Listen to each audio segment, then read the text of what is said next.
Baseball is more than a game. It's a tradition that creates lifetime bonds, a bridge between generations. And in Arizona, it's also a catalyst that connects people to community. The Cactus League Hall of Fame celebrates those community connections and recognizes the pioneers that helped create Arizona spring training, and a multi-million-dollar industry. The Hall of Fame was established in 2014 by the Arizona Spring Training Experience, which is owned and operated by the nonprofit Mesa Historical Museum.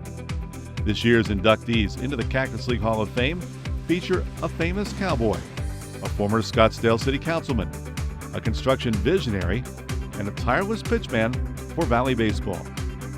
A screen star and recording sensation, Gene Autry may best be known for being the nation's most popular cowboy in the 1930s.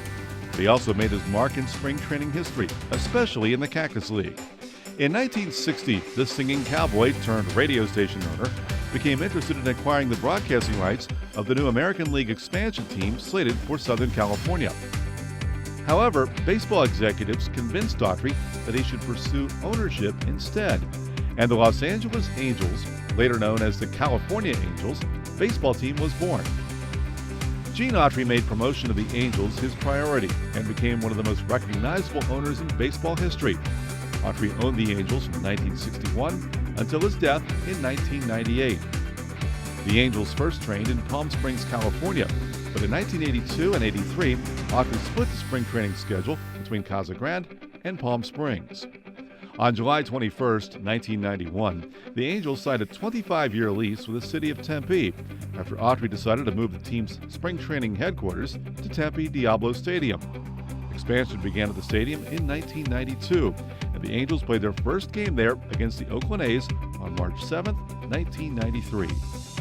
Autry was also instrumental in leading expansion efforts for the Tempe Diablo complex in 1997.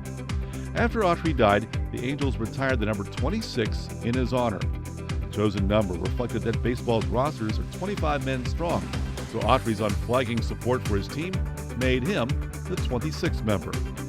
In 1999, the Angels named Tempe Diablo Gene Autry Field in his honor, and Autry's ballad, Back in the Saddle, continues to play after each game.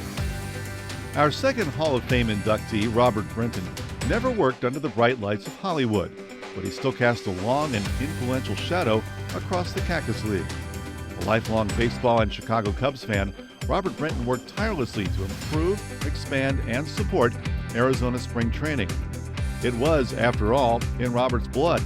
His father, Dilworth Brinton, and Mesa rancher Dwight Patterson were among the businessmen who helped lure the Chicago Cubs to Mesa in the 1950s. Robert grew up selling Chicago Cubs spring training programs at Mesa's Rendezvous Park and also pitched in watching the players' cars in the parking lot.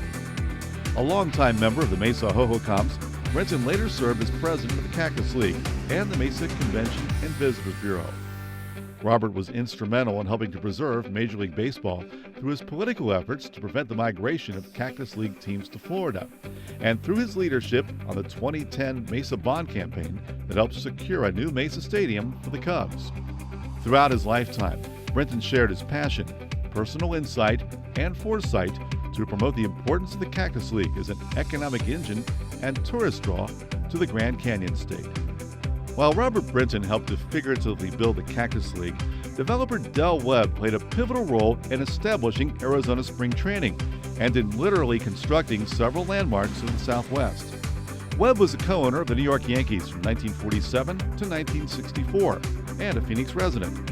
He was president of the Dell Webb Construction Company, a thriving building company in Arizona and Nevada that built the famed Flamingo Hotel in Las Vegas and created the concept of the desert retirement community of Sun City. Webb is also credited with making one of the most interesting trades in baseball history.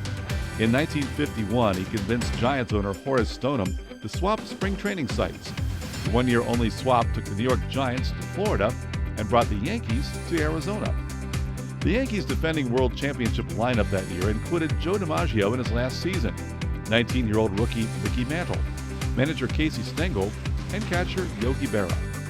Much excitement surrounded Webb bringing the Yankees to the original Phoenix Municipal Stadium at 7th and Mojave Streets near downtown Phoenix. Not only was he able to showcase the Yankees to other Arizona brass, as he was building Sun City, he gave fans a close-up look of a national market team years before Major League Baseball's westward expansion.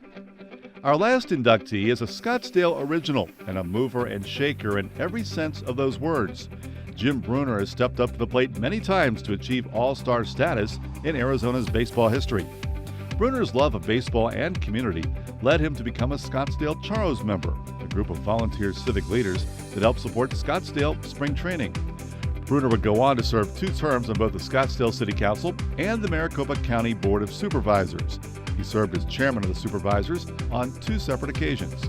Pursuing his interest in bringing a Major League Baseball franchise to Arizona, he persuaded sports mogul Jerry Colangelo to form an ownership group.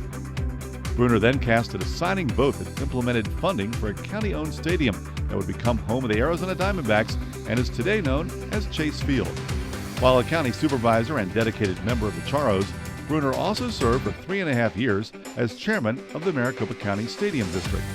He was instrumental in developing a plan with then-Governor Rose Mofford to stabilize and expand the Arizona Cactus League during a critical time in the late 1980s when Florida was threatening to lure Cactus League teams to the Grapefruit League. Arizona is now the spring training home to half of Major League Baseball, 15 teams.